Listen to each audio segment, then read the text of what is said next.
അപ്പോൾ ഇന്ന് നമുക്ക് GPAT 2024 ക്വസ്റ്റ്യൻ പേപ്പറിലെ കുറച്ച് ക്വസ്റ്റ്യൻസ് ഡിസ്കസ് ചെയ്യാം.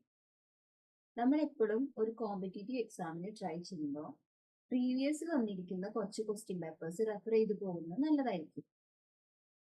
എന്താന്ന് വെച്ചാൽ നമുക്ക് ചിലപ്പം റിപ്പീറ്റഡ് ആയിട്ടുള്ള സെയിം ക്വസ്റ്റ്യൻസ് തന്നെ കിട്ടിയേക്കാം. ചിലപ്പം സ്ലൈറ്റ് ആയിട്ട് മോഡിഫിക്കേഷൻ തന്നിട്ട് അവർ നമ്മളോട് ആൻസർ ചൂസ് ചെയ്യാൻ പറയും. അപ്പം എപ്പോഴും നമ്മളൊരു കോമ്പറ്റേറ്റീവ് എക്സാമിന് ട്രൈ ചെയ്യുമ്പോൾ നമ്മൾ പ്രീവിയസ് ആയിട്ട് വന്നിരിക്കുന്ന ക്വസ്റ്റ്യൻസിനെ റെഫർ ചെയ്ത് പോകുന്നത് നമുക്ക് ഹെൽപ്ഫുൾ ആയിരിക്കും. ഓക്കെ, അപ്പൊ ഞാൻ ഇന്നിവിടെ 2024 GPAT എക്സാമിനേഷന്റെ ക്വസ്റ്റ്യൻ പേപ്പറിലെ വളരെ കുറച്ച് ക്വസ്റ്റ്യൻസ് മാത്രമേ ഡിസ്കസ് ചെയ്യുന്നുള്ളൂ. ഓക്കെ, ആ ക്വസ്റ്റ്യൻസിൽ വരുന്ന ഓപ്ഷൻസ് എല്ലാം വളരെ ഡീറ്റെയിൽ ആയിട്ട് ഞാൻ പറഞ്ഞു പോകുന്നുണ്ട്.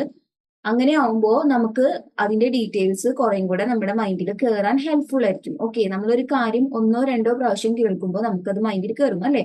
അപ്പോൾ ഇവിടെ ഞാൻ ആകെ വളരെ കുറച്ച് ക്വസ്റ്റ്യൻസ് എടുത്തിട്ടുള്ളൂ. അത് നന്നായി ശ്രദ്ധിച്ച് കേൾക്കുക. ഓക്കെ, എപ്പോഴും നമ്മളൊരു കോമ്പറ്റേറ്റീവ് എക്സാമിന് പോകുമ്പോൾ ഓർത്തിരിക്കേണ്ട ഒരു കാര്യം, പ്രീവിയസ് ക്വസ്റ്റ്യൻ പേപ്പർ റെഫർ ചെയ്യുക.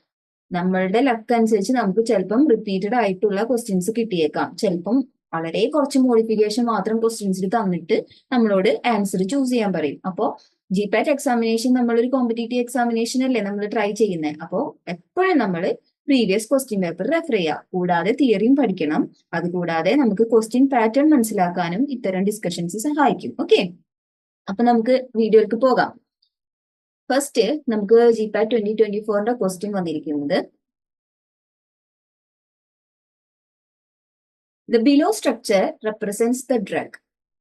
നമ്മുടെ ഫസ്റ്റ് ക്വസ്റ്റ്യൻ വന്നിരിക്കുന്നത് ഒരു സ്ട്രക്ചർ തന്നിട്ട് അത് ഏതാണ് ഐഡന്റിഫൈ ചെയ്യാനാണ് പറഞ്ഞിരിക്കുന്നത്. ഓക്കെ, 4 ഓപ്ഷൻസ് ഉണ്ട്. First option isoprenaline, second option amphetamine, third option norepinephrine, fourth option salbutamol. ഇപ്പൊ നമ്മൾ മെഡിസിൻ കെമിസ്ട്രിയിൽ എപ്പോഴും സ്ട്രക്ചർ പഠിക്കും അല്ലെ. സ്ട്രക്ചർ ഇമ്പോർട്ടന്റ് ആണ്. നമ്മുടെ ബിഫാം സിലബസിൽ 4th ഇയറിൽ സ്ട്രക്ചേഴ്സ് നമ്മൾ പഠിക്കുന്നുണ്ട്. സ്ട്രക്ചേഴ്സ് ഡയറക്റ്റ് ആയിട്ട് നമ്മുടെ GPAT എക്സാമിനേഷനിൽ ചോദിക്കും.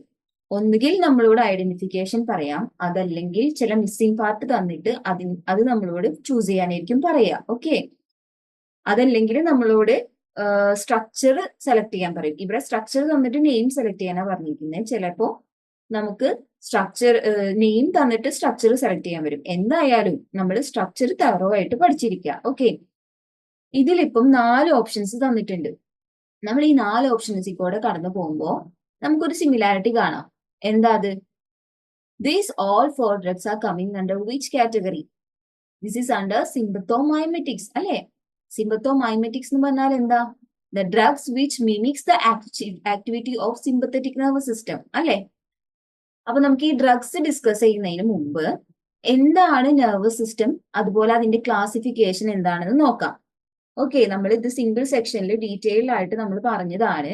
എങ്കിലും ഒരു പ്രാവശ്യം കൂടെ നമ്മൾ ഇതിനെ റിവൈസ് ചെയ്യാണ്. നെർവസ് സിസ്റ്റം എന്ന് പറഞ്ഞാൽ എന്താ? നെർവസ് സിസ്റ്റം എന്ന് പറഞ്ഞിട്ടുണ്ടെങ്കിൽ നമ്മുടെ ബോഡിയിലെ ഒരു കോംപ്ലക്സ് സിസ്റ്റം ആണ് അല്ലെ. അത് 2 ടൈപ്പ് ആയിട്ടാണ് നമ്മുടെ ബോഡിയിൽ ഉള്ളത്. എങ്ങനെയാ ഡിവൈഡ് ചെയ്തേക്കുന്നത്? First classification is central nervous system and the second classification is peripheral nervous system. Okay, central nervous system എന്ന് പറഞ്ഞിട്ടുണ്ടെങ്കിൽ the nervous system which belongs to the brain and spinal cord. Okay, so central nervous system is mainly on the side of brain and spinal cord. Okay, central nervous system ഒരു vast area ആണ്. നമുക്കത് single സെക്ഷനിൽ discuss ചെയ്യാം. നമ്മൾ ഇന്ന് ഇവിടെ ക്വസ്റ്റ്യനിൽ വന്നിരിക്കുന്ന ഓപ്ഷനിലുള്ള കാര്യങ്ങളാണ് ഡിസ്കസ് ചെയ്യുന്നത്. എങ്കിലും ബേസിക് ആയിട്ടുള്ള കുറച്ച് കാര്യങ്ങൾ നമ്മൾ ഡിസ്കസ് ചെയ്യുന്നുണ്ട്. Okay, next classification under nervous system is peripheral nervous system. Peripheral nervous system എന്ന് പറഞ്ഞിട്ടുണ്ടെന്നുണ്ടെങ്കിൽ അതിൽ 2 ക്ലാസിഫിക്കേഷൻ വരുന്നുണ്ട്. ഏതൊക്കെയാ? Efferent nervous system and efferent nervous system. Okay, efferent എന്ന് പറഞ്ഞിട്ടുണ്ടെങ്കിൽ മോട്ടോർ. ഓക്കെ, എഫറന്റ് എന്ന് പറഞ്ഞിട്ടുണ്ടെങ്കിൽ sensory. Okay, then this efferent nervous system is again classified as autonomic nervous system as well as somatic nervous system. Autonomic എന്ന് പറഞ്ഞാൽ എന്താ? Involuntary nervous system ആണ്. അതായത് നമ്മളുടെ കൺട്രോളിലല്ല ആ നെർവസ് സിസ്റ്റം പ്രവർത്തിക്കുന്നത്. It is involuntary in action. Automatically നമ്മുടെ body produce ചെയ്യുന്നതാണ് ആ ആക്ഷൻ. ഓക്കെ, അപ്പൊ ആ നെർവസ് സിസ്റ്റത്തിനെയാണ് നമ്മൾ ഓട്ടോണമിക് നെർവസ് സിസ്റ്റം എന്ന് പറയാ.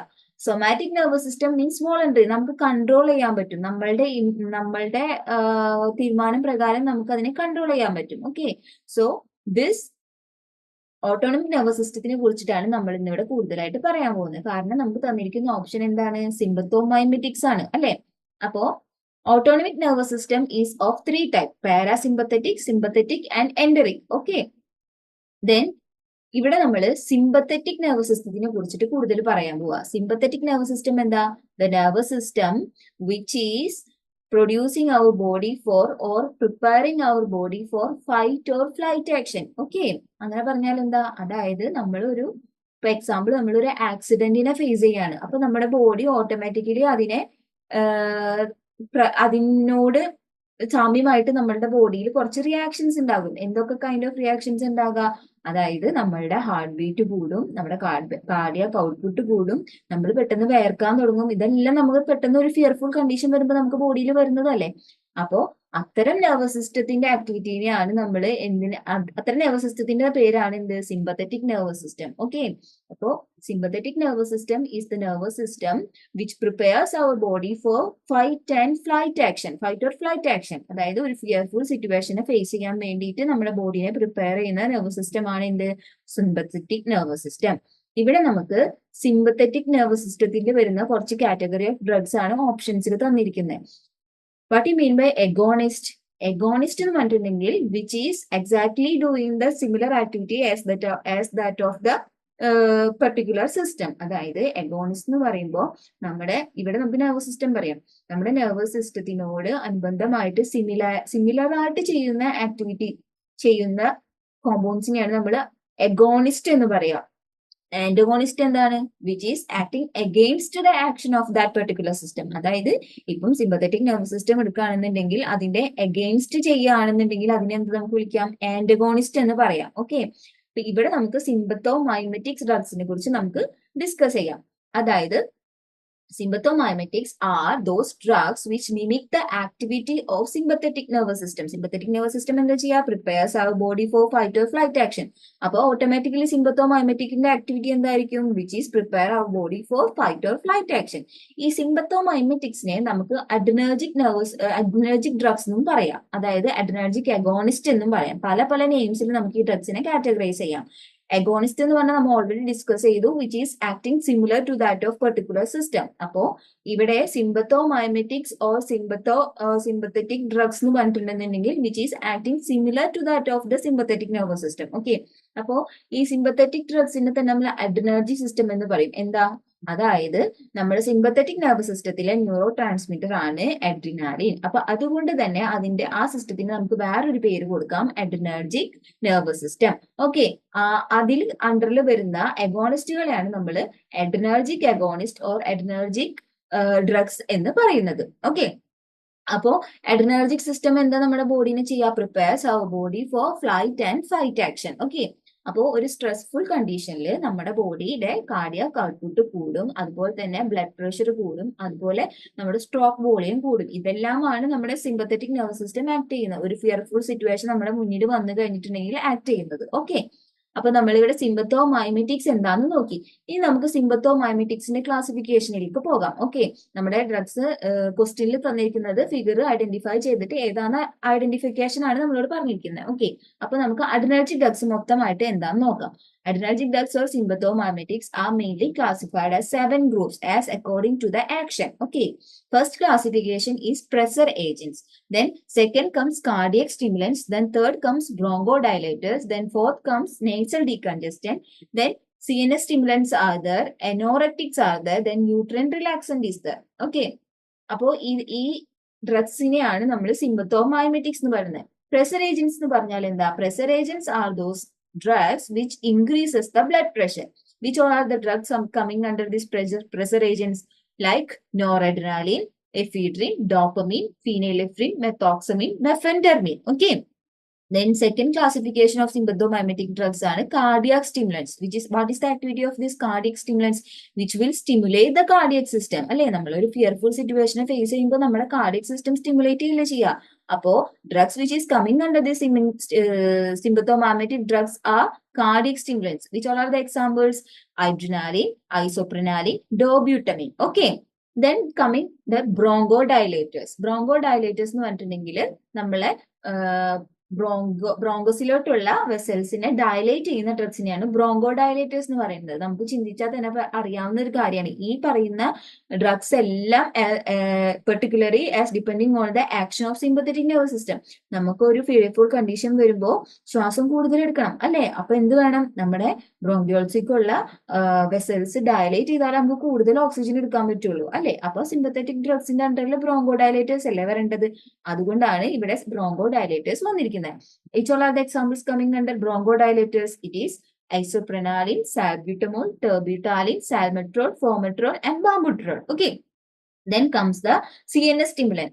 As of course, sympathomimetics are the drugs which activate the system of sympathetic nervous system, right? Appo CNS stimulants ആണ് ഇവിടെ action വരുന്നത്. Which all are the drugs coming under CNS stimulants?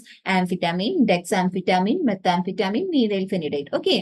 Then anorectic classification is there. What do you mean by anorectic? Anorectic എന്ന് പറഞ്ഞിട്ടുണ്ടെങ്കിൽ the drugs which helps to reduce the appetite in human body. അതായത് നമ്മുടെ ബോഡിയിലെ വിശപ്പിനെ കുറയ്ക്കുന്ന മെഡിസിൻസിനെയാണ് നമ്മൾ അനോറക്റ്റിക് എന്ന് പറയുന്നത്. നമുക്കപ്പം ഇത്തരം medicines എവിടെയാണ് യൂസ്ഫുൾ ആയി വരിക?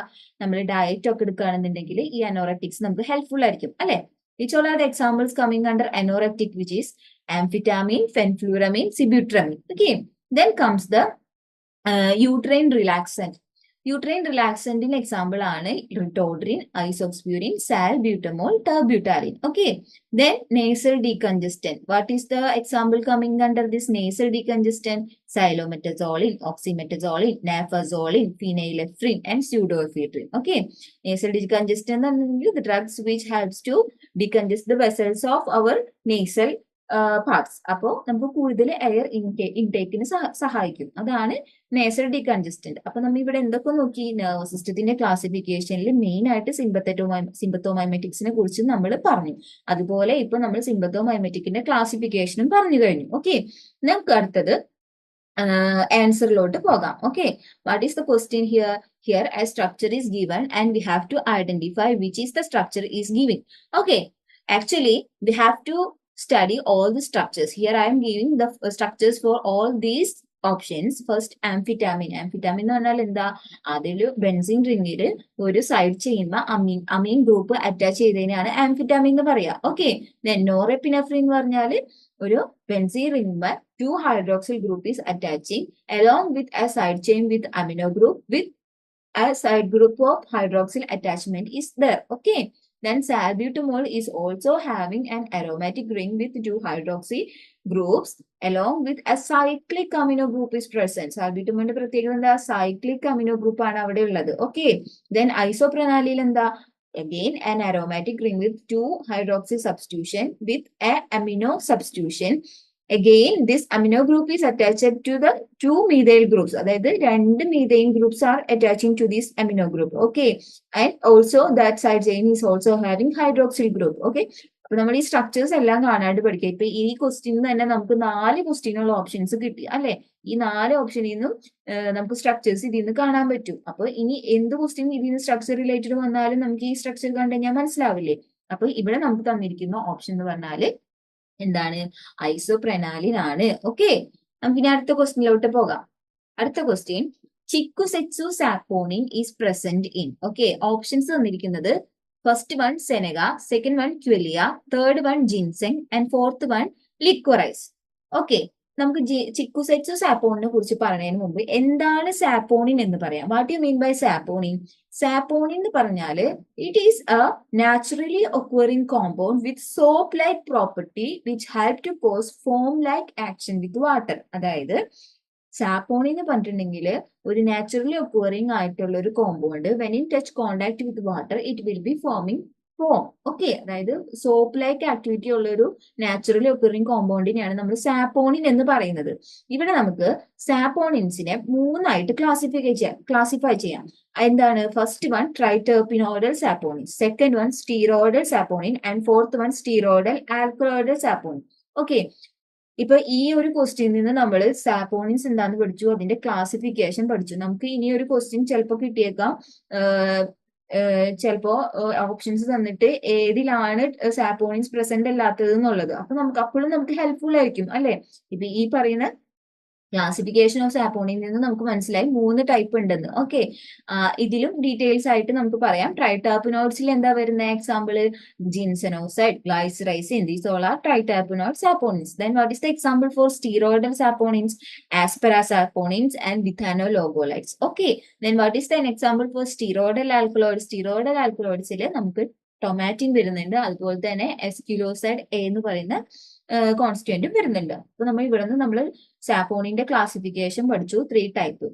അപ്പോൾ ഇതെല്ലാം നമുക്ക് എക്സ്പെക്ട് ചെയ്യാം ക്വസ്റ്റ്യൻ. നമുക്ക് പറയാൻ പറ്റില്ല ഏത് ഭാഗത്തുനിന്നാണ് വരുന്നതെന്നുള്ളത്. Okay, that's why I'm explaining in detail. Okay, നമുക്ക് ട്രൈടെർപിനോയിഡ് സാപ്പോണിന്റെ ക്യാരക്ടറിസ്റ്റിക്സ് നോക്കാം. ഓക്കെ, ട്രൈടെർപിനോയിഡ് സാപ്പോണിൻസ് എന്ന് പറഞ്ഞിട്ടുണ്ടെങ്കിൽ വാട്ടർ സോലുബിൾ കോമ്പൗണ്ട്സ് ആണ്. അതിനൊരു surfactant activity also is there. ഇനി ഇതിന്റെ സ്ട്രക്ചറിനെ എടുക്കുകയാണെന്നുണ്ടെങ്കിൽ this triterpenoid saponin is having a C30 skeleton. അതല്ലെങ്കിൽ മദർ ന്യൂക്ലിയസിൽ C30 skeleton will be there. അതാണ് ഇവിടെ നമ്മൾ ഇമ്പോർട്ടന്റ് ആയി ശ്രദ്ധിക്കേണ്ടത്. അതായത് C30 സ്കെലിറ്റൻ ഉള്ള ടെർപിനോയിഡ് ഏതാണ്, അല്ലെങ്കിൽ C30 സ്കെലിറ്റൻ ഉള്ള സാപ്പോണിൻ ഏതാണ് നമുക്ക് ക്വസ്റ്റ്യൻ വന്നാൽ we should have to choose triterpenoid. Okay, അതുപോലെ തന്നെ ട്രൈടെർപിനോയിഡ് സാപ്പോണിൻസിന് anti inflammatory, anti diabetic, anti cancer property എല്ലാം ഉണ്ട്. ഓക്കെ, അപ്പോൾ ഇവിടെ നമ്മൾ ട്രൈടെർപിനോയിഡ് സാപ്പോണിൻസിന്റെ ക്യാരക്ടറിസ്റ്റിനെ കുറിച്ച് പറഞ്ഞു. ഇനി നമ്മളുടെ ക്വസ്റ്റ്യൻ എന്തായിരുന്നു? Chikusetsu saponin is present in what? Okay, chikusetsu saponin is a pentacyclic triterpenoidal oleanic acid type ginsenoside, a chemical found in the root bark of a Chinese herb called Aralia tiabrensis. So, Chicosetsu saponin എന്ന് പറഞ്ഞിട്ടുണ്ടെങ്കിൽ ട്രൈടെർപിനോയിഡ് itself and it is present mainly as ginsenoside. Okay, ഈ ജിൻസെനോസൈഡ് ഏതിന്റെ constant ആയിട്ടാ വരാ? As the name indicates, it is present in ginseng. അല്ലേ? അപ്പോ ഈ ചിക്കുസെറ്റ്സുവിന്റെ പ്രോപ്പർട്ടീസിനെ വെച്ച് നോക്കുകയാണെന്നുണ്ടെങ്കിൽ അതൊരു ട്രൈടെർപിനോയിഡ് ആണ്. അതുപോലെ തന്നെ ഇതിന് anti diabetic, anti inflammatory, anti thrombotic property ഉണ്ട്. അതുപോലെ it helps to reduce the risk of atherosclerosis. അപ്പൊ എത്ര വലിയ ആക്ഷൻ ആണ് ഈ ട്രൈടെർപിനോയിഡ് ചിക്കുസെറ്റ്സു ട്രൈടെർപിനോയിഡ് ചെയ്യുന്നതെന്ന് ആലോചിച്ച് നോക്കിയേ. അതുപോലെ തന്നെ ഈ chikusetsu helps to relieve rheumatism symptoms and helps to promote the blood circulation. Okay, ഇനി നമ്മുടെ ഓപ്ഷനിൽ അടുത്ത ഓപ്ഷൻ ഒന്നാണ് ക്വിലിയ. ക്വിലിയയില് മെയിൻ കോൺസ്റ്റിറ്റ്യൂന്റ് ഇസ് ടാനിൻ. എന്താണ് ടാനിന്റെ action? Tannin helps to smoothen the mucus and helps to remove from our body through cough. അതായത് ക്വിലിയയില് മെയിൻ കോൺസ്റ്റിറ്റ്യൂന്റ് ആയിട്ട് വന്നിരിക്കുന്നത് ടാനിൻസ് ആണ്. ടാനിന്റെ മെയിൻ ആക്ഷൻ റെസ്പിറേറ്ററി സിസ്റ്റത്തിലാണ്. അതായത് നമ്മുടെ ബോഡിയിലെ മ്യൂക്കസിനെ ലൈറ്റൻ അപ്പ് ചെയ്തിട്ട് കഫിൽ കൂടെ അതിനെ പുറത്ത് കളയാൻ സഹായിക്കുന്നുണ്ട്. അതാണ് ക്വിലിയ. ഈ ക്വിലിയയിലും ട്രൈടെർപിനോയിഡ് സാപ്പോണിൻസ് ആണ് പ്രസന്റ് ചെയ്യുന്നത്. Okay, then other option which was given under the question is licorice. Okay, licoriceലെ മെയിൻ കോൺസ്റ്റിറ്റ്യൂന്റ് എന്താ? Glycyrrhizin, which is a triterpenoid itself. Okay, ഈ ഗ്ലൈസിറൈസിന്റെ ആക്ടിവിറ്റി എന്താ വരുന്നതെന്ന് വെച്ചിട്ടുണ്ടെങ്കിൽ it is anti inflammatory, which is also an anti oxidant. Also it is having some activity against bacteria which is called anti microbial. Okay, then fourth option നമുക്ക് സെനഗയാണ് തന്നത്. സെനഗയിലെ main constituent എന്ന് പറഞ്ഞിട്ടുണ്ടെങ്കിൽ it is consisting of triterpenoid saponin itself, which is having the constituents name of polygalic acid, senegenin, senegenic acid, and presenegenin. Okay, these all are the main constituent which is present under Seneca. What is the activity of this triterpenoid saponin present in Seneca? It is also having the activity in the respiratory system. That is, it is having anti-tussy property. Anti-tussy property is by breaking up the phlegm of our body. Okay, appo ee saponin സെനഗയിലുള്ള സാപ്പോണിൻസിനും എന്താണ് activity ഉള്ളത്? Respiratory സിസ്റ്റത്തിലാണ് action ഉള്ളത്. അത് anti ടുസി property ആണ് ഉള്ളത്. Main constituent senegenin, senegenic acid, presenegenin and polygalic acid. Okay, അപ്പൊ നമ്മൾ ഇവിടെ ക്വസ്റ്റ്യനിൽ നമുക്ക് ചോദിച്ചിരിക്കുന്നത് chikusetsu saponin is present in what? നമ്മൾ ഓൾറെഡി ഡിസ്കസ് ചെയ്തു. It is a ginsenoside. From the name itself we can select it is a present in the ginseng. So option C is the correct answer. Okay, then can we move to the third question? Third question, what is the best time to collect medicinal bark material? Okay, the first option they given post flowering, second option before the leaf fall, third option pre-flowering, fourth option after the leaf fall. Here the option is option D. Answer is option D. Okay, കൂടുതൽ പറയാം. Medicinal BARC എന്ന് പറഞ്ഞാൽ എന്താ? ഒരു ട്രീയുടെ പുറത്തെ തൊലീനെയാണ് നമ്മൾ medicinal BARC എന്ന് പറയാ. ഓക്കെ, അപ്പോൾ ചില ട്രീസിന്റെ ബാക്കിനായിരിക്കും ആക്ടിവിറ്റി ഉണ്ടാവുക. നമ്മൾ എപ്പോഴാണ് യൂഷ്വലി ബാക്ക് കളക്ട് ചെയ്യുക? അതിന് കുറച്ച് ടൈം ഒക്കെ ഉണ്ട്. അതായത് usually this medicinal bark should be collected within the 18 to 24 months of maturation. Okay, നമ്മ ഇപ്പോ 18 to 24 മന്ത്സിന്റെ ഇടയിലല്ലാതെയാണ് നമ്മൾ കളക്ഷൻ ചെയ്യുന്നത്. Before this months, okay, what will happen? Optimal medicinal activity will not be there. Okay, അപ്പൊ ഈ medicinal ബാക്കിന് optimal activity, medicinal property കിട്ടില്ല. ഇനി if we are collecting after this time period, that means after this 18 to 24 months of plantation, what will happen? That's also the maturation of this bark will happen, and medicinal property also getting reducing. Okay, so we have to collect this medicinal bark only within 18 to 24 months. Okay, പിന്നെ നമ്മൾ എപ്പോഴും ഈ medicinal bark collect ചെയ്യുമ്പോൾ ഒരു sustainable collection method എപ്പോഴും നമ്മൾ follow ചെയ്യണം. അതായത് ട്രീക്ക് വലിയ ഹാർംഫുൾ ഇഫക്റ്റ് ഇല്ലാതെ നമ്മൾ എപ്പോഴും കളക്ട് ചെയ്യണം. ഇൻ കേസ് ഇനിയിപ്പോ നമ്മുടെ ട്രീക്ക് ഹാർംഫുൾ ആവുന്ന രീതിയിലാണ് കളക്ട് ചെയ്യുന്നത് വെച്ചിട്ടുണ്ടെങ്കിൽ നെക്സ്റ്റ് ടൈം എന്തുണ്ടാവും? പിന്നീട് നമ്മൾ കളക്ട് ചെയ്യുന്ന മെഡിസിനൽ ബാർക്കിന് മെഡിസിനൽ ആക്ടിവിറ്റി ഉണ്ടാവില്ല. Okay, so consistent harvesting method നമ്മൾ ഫോളോ ചെയ്യണം. ഇതൊക്കെയാണ് നമ്മൾ സസ്റ്റൈനബിൾ കളക്ഷൻ മെത്തേഡിൽ വരുന്നത്. അപ്പോൾ നമ്മൾ എപ്പോഴും ഒരു മെഡിസിനൽ ബാർക്കിനെ കളക്ട് ചെയ്യുമ്പോൾ ഈ സസ്റ്റൈനബിൾ മെത്തേഡ്സ് എപ്പോഴും ഫോളോ ചെയ്യണം. അൺസസ്റ്റൈനബിൾ മെത്തേഡ് വന്നിട്ടുണ്ടെങ്കിൽ എന്തായിരിക്കും? അതിന്റെ ക്വാളിറ്റിയിലും എഫിക്കസിയിലും അതുപോലെ തന്നെ സേഫ്റ്റിയിലും അത് ക്വസ്റ്റ്യൻ ചെയ്യും, അല്ലെ? അപ്പൊ ഇതൊക്കെയാണ് നമ്മളുടെ മെഡിസിനൽ ബാർക്ക് കളക്ഷനിൽ വരുന്നത്. What all are the example coming under this medicinal bark? Few example is quinine bark, oak bark, pepper bark, willow bark. ഇതൊക്കെയാണ് few example for the bark. Mainly നമുക്ക് ഇവിടെ നിന്ന് മനസ്സിലാക്കേണ്ട കാര്യം, which time is the best time to collect medicinal bark? Usually after the leaf fall. അതായത് ഈ leaf fall എപ്പോഴാണ് സംഭവിക്കുക? അതായത് നമുക്ക് എപ്പോഴും 18 to 24 മന്തിന്റെ ഉള്ളിൽ കളക്ട് ചെയ്യണം. ലീഫ് ഫാളും ഏകദേശം ഈ ഒരു ടൈം പീരീഡിന്റെ മുന്നേരിക്കും നടക്കുക. അപ്പൊ നമ്മൾ ഈ ഒരു ടൈം പീരീഡിൽ മാത്രമായിരിക്കണം മെഡിസിനൽ ബാർക്ക് കളക്ട് ചെയ്യേണ്ടത്. ഓക്കെ, അപ്പൊ നിങ്ങൾക്ക് ഇത് ഇത്രയും പറഞ്ഞത് മനസ്സിലായില്ലേ? ഇത്രയേ ഉള്ളൂ. Medicinal bark collection is usually after the leaf fall. So only after that only the medicinal bark is having the optimal medicinal property. Okay, നമുക്ക് അടുത്ത ക്വസ്റ്റ്യനിലേക്ക് പോവാം. ഓക്കെ, അടുത്ത question, which of the following steps are not involved in gravimetric analysis? ഇവിടെ നമുക്ക് 4 options തന്നിട്ടുണ്ട്. First option preparation, second option indicator, third option digestion and the fourth option is filtration. Okay, actually ഇവിടെ answer വരുന്നത് option B ആണ്, indicator ആണ്. ഇത് പറയുന്നതിന് മുമ്പ് നമുക്ക് എന്താണ് ഗ്രാവിമെട്രിക് അനാലിസിസ് എന്ന് നോക്കിയാലോ.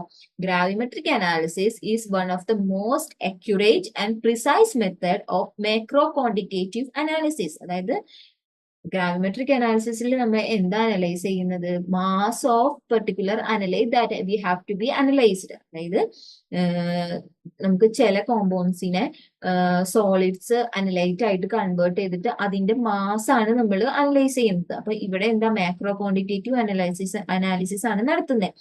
In this process the analyte, അതായത് ഏതിനെയാണോ നമുക്ക് വെയ് ചെയ്യേണ്ടത് അല്ലെങ്കിൽ ഏതിനെയാണോ നമുക്ക് അനലൈസ് ചെയ്യേണ്ടത് അതിനെയാണ് നമ്മൾ അനലൈറ്റ് എന്ന് പറയുന്നത്.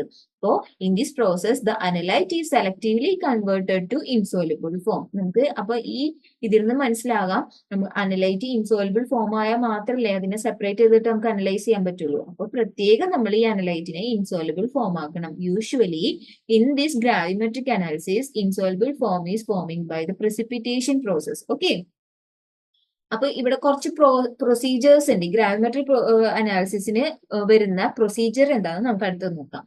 ഫസ്റ്റ് വണ് നമ്മൾ സാമ്പിൾ പ്രിപ്പറേഷൻ അല്ലെങ്കിൽ അനലൈറ്റ് പ്രിപ്പറേഷൻ. അതായത് നമുക്ക് ആദ്യം നമുക്ക് സെപ്പറേറ്റ് ചെയ്യേണ്ട സാമ്പിളിനെ പ്രിപ്പയർ ചെയ്യണം. അടുത്തത് നമ്മൾ എന്താ ചെയ്യേണ്ടത്? സാമ്പിളിനെ പ്രിപ്പയർ ചെയ്ത് കഴിഞ്ഞിട്ടുണ്ടെങ്കിൽ ഓട്ടോമാറ്റിക്കലി നമ്മൾ ഓൾറെഡി പറഞ്ഞു ഈ അനലൈറ്റിനെ ഇൻസോലുബിൾ ഫോം ആക്കണം. അപ്പൊ അതിന്റെ നെക്സ്റ്റ് സ്റ്റെപ്പാണ് precipitation പ്രോസസ്. ഓക്കെ, അത് ഇൻസോലുബിൾ ഫോമിലായിരിക്കും അനലൈറ്റിനെ കൺവേർട്ട് ചെയ്യുക. ദെൻ തേർഡ് സ്റ്റെപ്പ് എന്ന് പറഞ്ഞാൽ ഫിൽട്രേഷൻ. ഈ ഉണ്ടായ precipitate നമുക്ക് ഫിൽട്രേഷൻ ചെയ്യണം, എന്നാലേ നമുക്ക് ലാസ്റ്റ് അതിന്റെ അനാലിസിസ് നടക്കുള്ളൂ. അത് കഴിഞ്ഞാൽ ഡ്രൈ ചെയ്യണം, അത് കഴിഞ്ഞാൽ ഇഗ്നൈറ്റ് ചെയ്യണം. ഇഗ്നൈറ്റ് ചെയ്യുന്നത് എന്താണെന്ന് വെച്ചിട്ടുണ്ടെങ്കിൽ മാക്സിമം precipitation നമുക്ക് ചെയ്യിക്കാനും അതുപോലെ തന്നെ മാക്സിമം പ്യൂരിറ്റി ഉണ്ടാക്കാൻ വേണ്ടിയിട്ടാണ് ഇഗ്നേഷൻ ചെയ്യുന്നത്. പിന്നെ നമുക്ക് അത് കഴിഞ്ഞാൽ വെയ് ചെയ്തിട്ട് കാൽക്കുലേഷൻ ചെയ്യാം. അപ്പോ ഇവിടെ mass of the analyte is being analysing. Okay, നമുക്കിനി പ്രിൻസിപ്പിളിലേക്ക് പോകാം. What all are the principle which is coming under gravimetric analysis? Gravimetric analysis main ആയിട്ട് 9 പ്രിൻസിപ്പിൾസ് ആണുള്ളത്. നമ്മൾ ഓൾറെഡി സ്റ്റെപ്സിൽ ഡിസ്കസ് ചെയ്ത പോലെ തന്നെ first preparation of the sample.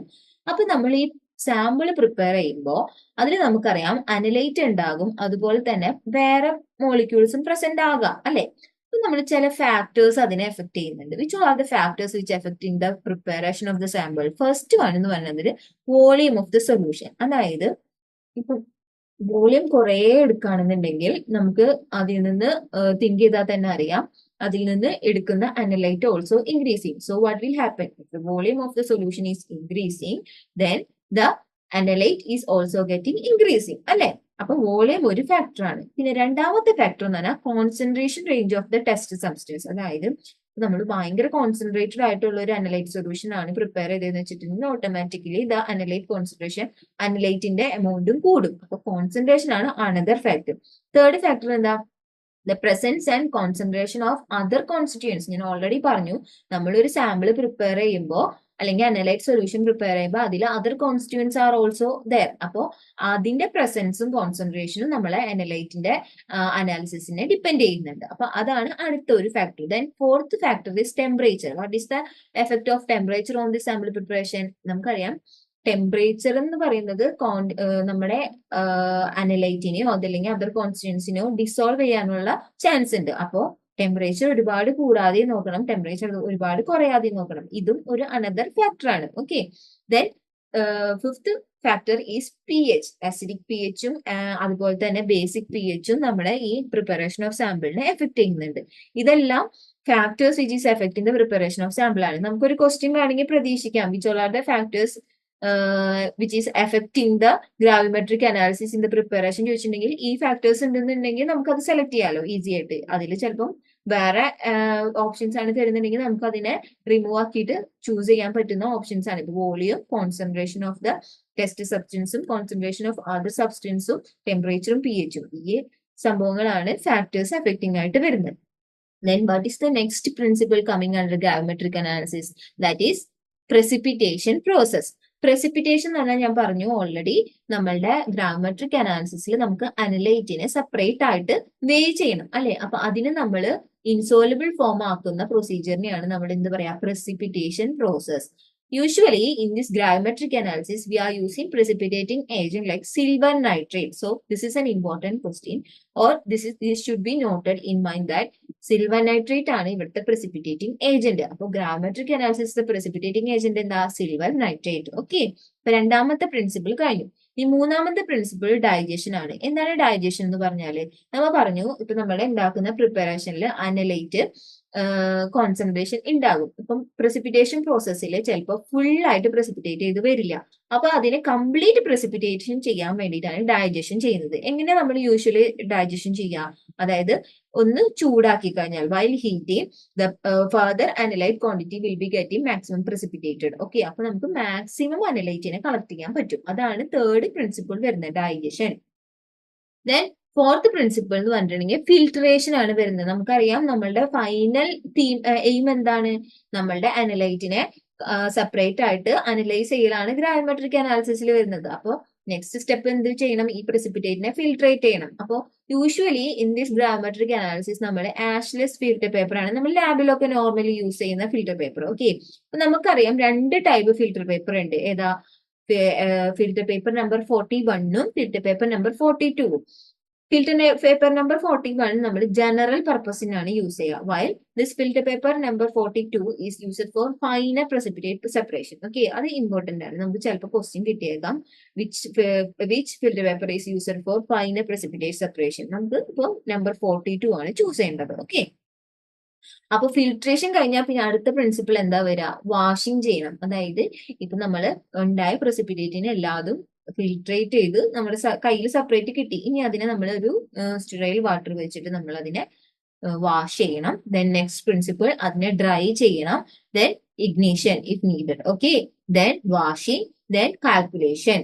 Okay, ഇതാണ് principle which is coming under this in the gravimetric analysis. Okay, calculation usually എങ്ങനെയാ ചെയ്യാം? Calculation നമ്മൾ പറഞ്ഞു already, mass of the analyte is being calculating. അപ്പൊ ഫസ്റ്റ് തന്നെ നമുക്ക് കാൽക്കുലേറ്റ് ചെയ്യേണ്ടത് മോൾസ് ഓഫ് ദ അനലൈറ്റ് ആണ്. എങ്ങനെയാ മോൾസ് കാൽക്കുലേറ്റ് ചെയ്യുക? The moles of analyte can be calculated by mass of the precipitate divided by molar mass of precipitate into stoichiometric ratio. Okay, ഇങ്ങനെ നമ്മൾ mass കണ്ടുപിടിച്ചു. ഇനി മാസ് കണ്ടുപിടിച്ച് കഴിഞ്ഞിട്ടുണ്ടെങ്കിൽ മോൾസ് കണ്ടുപിടിച്ചു. ഇനി മോൾസ് കണ്ടുപിടിച്ചിട്ടുണ്ടെങ്കിൽ അടുത്തത് നമുക്ക് മാസ് കണ്ടുപിടിക്കാം. മാസ് കണ്ടുപിടിക്കാൻ നമ്മൾ എന്താ ചെയ്യുക? ഈ കണ്ടുപിടിച്ച മോൾസിനെ നമ്മുടെ മോളാർ മാസ് വെച്ചിട്ട് മൾട്ടിപ്ലൈ ചെയ്ത് കഴിഞ്ഞിട്ടുണ്ടെങ്കിൽ നമുക്ക് മാസ് ഓഫ് അനലൈറ്റ് കിട്ടും അല്ലെ? ഈ നമ്മുടെ ഫൈനൽ സ്റ്റേജ് നമുക്ക് അനലൈറ്റിന്റെ മാത്രം ക്വാണ്ടിറ്റി അനലൈസ് ചെയ്യണം. അപ്പൊ നമ്മൾ എന്ത് ചെയ്യണം? ഫൈനൽ സ്റ്റെപ്പ് കാൽക്കുലേഷൻ വരുന്നത് starting mass of M T crucible minus final mass of crucible containing sample. അപ്പൊ നമ്മളുടെ അനലൈറ്റിന്റെ മാത്രമായിട്ടുള്ള വെയിറ്റ് നമുക്ക് കിട്ടും. ഇത് നമ്മൾ ലാബിൽ പ്രാക്ടിക്കലി ചെയ്യുന്നതാണ് അല്ലെ? അപ്പൊ നമുക്ക് കുറച്ചും കൂടെ ഈസി ആയിട്ട് അണ്ടർസ്റ്റാൻഡ് ചെയ്യാൻ പറ്റും ലാബിൽ ചെയ്യുമ്പോൾ. ഓക്കെ, അപ്പൊ ഇതാണ് നമ്മളുടെ ഗ്രാവിമെട്രിക് അനാലിസിസിൽ വരുന്ന കുറച്ച് പ്രിൻസിപ്പിൾ. അപ്പൊ ഇവിടെ ക്വസ്റ്റ്യൻ എന്തായിരുന്നു? Which one is not coming under gravimetric analysis? നമ്മൾ ഓൾറെഡി പറഞ്ഞു, പ്രിപ്പറേഷൻ വരുന്നുണ്ട്, ഡൈജഷൻ വരുന്നുണ്ട്, ഫിൽട്രേഷൻ വരുന്നുണ്ട്, ഇൻഡിക്കേറ്റർ ആണ് ഗ്രാവിമെട്രിക് അനാലിസിസിൽ വരാത്തത്. അപ്പൊ ഇവിടെ ഏതാ ഓപ്ഷൻ വരാം? Option B. ഓക്കെ, നമുക്ക് അടുത്ത ക്വസ്റ്റ്യനിലോട്ട് പോകാം. അപ്പം ഗ്രാവിമെട്രിക് അനാലിസിസ് ഇതോടെ തറവായില്ലേ, ഈസി ആയില്ലേ? ഇപ്പൊ നമുക്ക് കുറെ കാര്യങ്ങൾ ഗ്രാവിമെട്രിക് അനാലിസിസിനെ കുറിച്ച് പഠിക്കാൻ പറ്റി അല്ലെ? ഇനി അടുത്ത question, which of the following is meta directing group? Okay, ഇവിടെ നമുക്ക് കുറച്ച് ഓപ്ഷൻ തന്നിട്ടുണ്ട്. അതായത് fluorine, then methylamine, then NH2 group is there, then trifluoromethane. ഇതൊക്കെയാണ് നമുക്ക് തന്നിരിക്കുന്ന groups.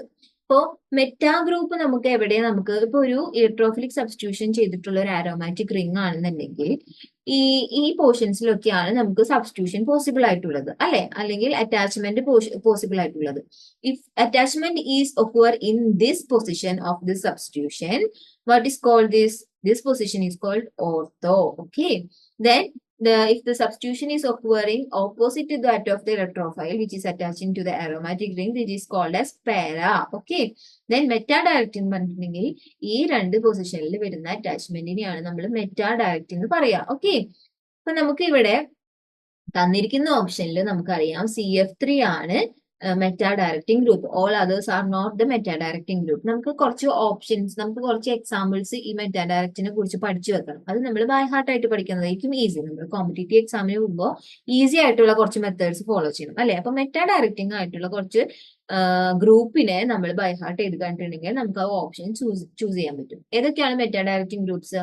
CN group is there, then COOH is there, COOR is there, COR is there, CHO group is there, SO4 group is there, CF3 group is there, then NR3 group is there. ഇതിന്റെയൊക്കെ പേരുകൾ അറിയാലോ. Cyano group, carboxyl group, ester group, amino group, ether group, aldehyde group, sulphate group, trifluoromethane group and tertiary amine groups. Okay, അപ്പോൾ ഇത്തരം കോമ്പൗണ്ട്സിന്റെ attachment വരാണെന്നുണ്ടെങ്കിൽ ഇതെല്ലാതും meta directing ആയിരിക്കും. ഇത് നമ്മൾ ബൈ ഹാർട്ട് ആയിട്ട് പഠിക്കുന്നതായിരിക്കും easy for the cracking of our examination. Okay, അപ്പോൾ ഈസി മെത്തേഡ് അല്ലേ നമുക്ക് ഫോളോ ചെയ്യാൻ എളുപ്പം. ഇപ്പൊ ഈ ഒരു പോർഷൻ നമ്മൾ ബൈ ഹാർട്ട് ആയിട്ട് പഠിക്കുക. ഓക്കെ, അപ്പൊ അതാണ് നമ്മുടെ question, which of the following is meta directing. അപ്പോ ആൻസർ എന്താ പറയുക? Option D, CF3. ഓക്കെ, നമുക്കിനി അടുത്ത ക്വസ്റ്റ്യനിലോട്ട് പോകാം. അടുത്ത question, Wilson disease is a rare inherited disorder due to the accumulation of what? Vital organs of what? അതാണ് നമ്മളോട് ചോദിച്ചിരിക്കുന്ന ക്വസ്റ്റ്യൻ. ഓക്കെ, അപ്പോ വിൽസൺ ഡിസീസ് എന്ന് പറഞ്ഞിട്ടുണ്ടെങ്കിൽ അതൊരു ഇൻഹെറിറ്റഡ് ഡിസീസ് ആണ്. അതെങ്ങനെയാ ആ ഡിസീസിന്റെ ക്യാരക്ടറിസ്റ്റിക്സ് എന്ന് വെച്ചിട്ടുണ്ടെങ്കിൽ, കോപ്പർ നമ്മുടെ ബോഡിയിൽ നിന്ന് പ്രോമിനന്റ് ആയിട്ട് എക്സ്ക്രീറ്റ് ചെയ്ത് പോകത്തില്ല. ആ കോപ്പർ നമ്മുടെ ലിവറിലും അതുപോലെ തന്നെ പല അവയവങ്ങളിലും ഡെപ്പോസിറ്റ് ചെയ്യും. ബ്രെയിൻ, ലിവർ, അതുപോലെ അതർ വൈറ്റൽ ഓർഗൻസിൽ പോയിട്ട് അക്യുമുലേറ്റ് ചെയ്യും. അത്തരം വരുന്ന ഡിസീസിനെയാണ് നമ്മൾ എന്ത് പറയാ? Wilson disease. So Wilson disease is N inherited disorder that causes too much copper to accumulate in the vital organs. Okay, അപ്പോൾ ഇവിടെ നമ്മളോട് ചോദിച്ചിരിക്കുന്നത് എന്തിന്റെ അക്യുമുലേഷൻ കൊണ്ടാണ് വിൽസൺ ഡിസീസ് ഉണ്ടായിരിക്കുന്നതാണ്. എന്താണ്? അയഡിൻ ഉണ്ട്, കോപ്പർ ഉണ്ട്, അയൺ ഉണ്ട്, കാൽഷ്യം ഉണ്ട്. What is the option? Copper ആണ് ആൻസർ വരാം. ഓക്കെ, ഓപ്ഷൻ ബി ആണ് ആൻസർ വരാം. So Wilson disease is a rare inherited disorder due to the accumulation in brain, liver and other vital organs of copper. Okay, ഇനി നമുക്ക് അതിന്റെ കുറച്ച് symptoms നോക്കിയാലോ. നമുക്ക് ചിലപ്പോൾ സിംറ്റംസ് വെച്ചിട്ട് ചിലപ്പോൾ ക്വസ്റ്റ്യൻസ് കിട്ടാം. മെയിൻ ആയിട്ട് നമുക്ക് നോക്കേണ്ട ഒരു സിംറ്റം ഉണ്ട്, അത് ഞാൻ പറയാം. അതായത് ഫസ്റ്റ് സിംറ്റം എന്ന് പറഞ്ഞാൽ അബ്ഡോമിനൽ പെയിൻ ആയിരിക്കും ഇതിന്റെ ഫസ്റ്റ് സിംറ്റം. അതായത് ഡാർക്ക് യൂറിൻ, അതുപോലെ തന്നെ ലൈറ്റ് സ്റ്റൂൾ കളേഴ്സ്, പിന്നെ ജോണ്ടിസിന്റെ ലക്ഷണങ്ങൾ ഇതെല്ലാം കാണിക്കും. പിന്നെ അതുപോലെ മൂഡ് ചേഞ്ചസ്, ഈ കോപ്പർ നമ്മുടെ ബ്രെയിനിൽ പോയി അക്യുമുലേറ്റ് ചെയ്യുമ്പോൾ നമുക്ക് മൂഡ് ചേഞ്ചസ് വരും. എങ്ങനത്തെ ആൻസൈറ്റിയോ ഡിപ്രഷനോ പിന്നെ ഡിസ്ട്രക്റ്റീവ് തോട്ട്സോ ഫീലിങ്സോ അങ്ങനെ എന്തും നമുക്ക് സംഭവിക്കാം. പിന്നെ വരുന്നത് rings around the edge of cornea. അതാണ് ഇമ്പോർട്ടന്റ് സിംറ്റം. നമുക്ക് ചിലപ്പോൾ ക്വസ്റ്റ്യൻ കിട്ടും, the rings around the edge of cornea in which disease. നമുക്ക് ഓപ്ഷൻസ് തരും. അപ്പൊ അതിൽ വിൽസൺ ഡിസീസ് വരുമ്പോൾ നമുക്ക് അതാണ് ചൂസ് ചെയ്യേണ്ടത്. അപ്പോൾ important symptom which is coming under this Wilson disease is what? rings around the edge of cornea. Okay, then tremor will be happening. Okay, tremors, നമ്മുടെ മസിൽസ് എല്ലാം സ്റ്റിഫ് ആവും. പിന്നെ നമുക്ക് ഒന്നും ചെയ്യാനായിട്ട് പറ്റില്ല. മസിൽസ് ഒക്കെ സ്റ്റിഫ്, കോപ്പർ ഇങ്ങനെ അക്യുമുലേറ്റ് ചെയ്യുമ്പോൾ നമുക്ക് പ്രൊമിനന്റ് ആയിട്ടുള്ള ന്യൂറോ ട്രാൻസ്മിഷനും കാര്യങ്ങളൊന്നും നടക്കില്ല. അതുപോലെ തന്നെ മസിൽ സ്റ്റിഫായി മാറും. ഇതൊക്കെയാണ് കുറച്ച് സിംറ്റംസ് വരുന്നത്. അപ്പൊ മെയിൻ സിംറ്റം കോർണിയയുടെ എഡ്ജിൽ വരുന്ന റിംഗ് ഫോർമേഷൻ നമ്മൾ ഇമ്പോർട്ടന്റ് ആയിട്ട് പഠിച്ചിരിക്കണം. അത് which is coming under this Wilson disease. Okay, അപ്പൊ ഇത്രയും ക്വസ്റ്റ്യൻസ് നമ്മൾ ഡിസ്കസ് ചെയ്തതല്ലാതെ മനസ്സിലായില്ലേ? അപ്പൊ ഒരു ക്വസ്റ്റ്യൻ തന്നെ നമുക്ക് പല ഡിസ്കഷൻസ് നമ്മൾ ചെയ്യുന്നുണ്ട്. അത് നമുക്ക് ഫ്യൂച്ചറിൽ നമുക്ക് ഹെൽപ്ഫുൾ ആയിരിക്കും. എന്ന് വെച്ചാൽ നമുക്കപ്പോ കുറേയും കൂടെ കാര്യങ്ങൾ നമ്മളിങ്ങനെ കേട്ട് എല്ലാം നമുക്ക് പഠിക്കാൻ പറ്റില്ല. അപ്പോൾ നമ്മൾ ഒരു ക്വസ്റ്റ്യൻ വരുമ്പോൾ അതിന്റെ അണ്ടറിൽ വരുന്ന ഓപ്ഷൻസിനെ കുറിച്ചിട്ട് കൂടുതൽ പഠിക്കാം. അപ്പൊ നമുക്ക് ഒരുപാട് കാര്യങ്ങൾ ഒറ്റ ക്വസ്റ്റ്യനിൽ നമുക്ക് പഠിക്കാൻ പറ്റും. അതുകൊണ്ടാണ് ഞാൻ പറഞ്ഞത് പ്രീവിയസ് ക്വസ്റ്റ്യൻ പേപ്പർ എപ്പോഴും റെഫർ ചെയ്യാൻ. ഓക്കെ, നമുക്ക് അടുത്ത ക്വസ്റ്റ്യനിലോട്ട് പോകാം. അടുത്ത ക്വസ്റ്റ്യൻ എന്ന് പറഞ്ഞാൽ the starting raw material for the synthesis of lignocaine is. Options തന്നിട്ടുണ്ട് 2,6-iodine, then para-nitroacetophenone, then third option 4-amino 3-nitroanisole, then fourth option 4-chlorobenzyl cyanide. അപ്പൊ നമുക്ക് ആദ്യം തന്നെ സിന്തസിസ് ഓഫ് ലിഗ്നോകെയിൻ, ഇവിടെ ശരിക്കും ഓപ്ഷൻ വരാ 2,6-iodine ആണ് വരാ. ഓപ്ഷൻ എ 2,6-iodine ആണ് വരാ. ഇവിടെ ഞാൻ മെൻഷൻ ചെയ്തിട്ടില്ല, സോറി. അപ്പം ഓപ്ഷൻ എ ആണ് കറക്റ്റ് ആൻസർ. ഓക്കെ, നമുക്ക് ആദ്യം സിന്തസിസ് ഓഫ് ലിഗ്നോകെയിൻ നോക്കിയാലോ. ലിഗ്നോകെയിൻ എന്ന് പറഞ്ഞാൽ എന്താ? ലിഗ്നോകെയിൻ ഓർ ലിഡോകെയിൻ അല്ലെ, it is A local anaesthetic അല്ലെ. ലോക്കൽ അനസ്തെറ്റിക് എന്ന് പറഞ്ഞിട്ടുണ്ടെങ്കിൽ നമുക്ക് ലോക്കൽ ഏരിയയിലെ അനസ്തീഷ്യ പ്രൊവൈഡ് ചെയ്യുന്ന ഏജൻസിനാണ് ലോക്കൽ അനസ്തെറ്റിക്സ് എന്ന് പറയുന്നത്. അപ്പോൾ ഇതിനെ കുറിച്ച് നമ്മൾ കൂടുതൽ പറയുകയാണെങ്കിൽ ഇതൊരു അമൈഡ് ഡെറിവേറ്റീവ് ആണ്. ഓക്കെ, പിന്നെ അതുപോലെ തന്നെ ആന്റി അരിത്മെറ്റിക് പ്രോപ്പർട്ടി ഉണ്ട് ഇതിന്. അതുപോലെ സ്റ്റാറ്റസ് എപ്പിലെപ്റ്റിക്കസിന് നമ്മളിത് യൂസ് ചെയ്യുന്നുണ്ട്. പിന്നെ ലിഗ്നോകെയിൻ എപ്പോഴും നമ്മൾ എഫീഡ്രിൻ കൂട്ടിയിട്ടാണ് കൊടുക്കുക. അത് എന്തിനാണെന്ന് അറിയോ? നമുക്കറിയാം ഈ ലോക്കൽ അനസ്തെറ്റിക് എപ്പോഴും ഷോർട്ട് ആക്ടിങ് ആയിരിക്കും. അപ്പോൾ നമ്മൾ എപ്പിനെഫ്രിൻ പോലുള്ള ലോങ് ആക്ടിങ് ആയിട്ടുള്ള വാസോ കൺസ്ട്രിക്ടർ ഏജൻസ് ആണ് അല്ലെ. നമ്മുടെ എപ്പിനെഫ്രിൻ എന്ന് പറഞ്ഞാൽ വാസോ കൺസ്ട്രിക്ടർ ആണ്. Actually this lignocaine is a വാസോ ഡയലൈട്രി.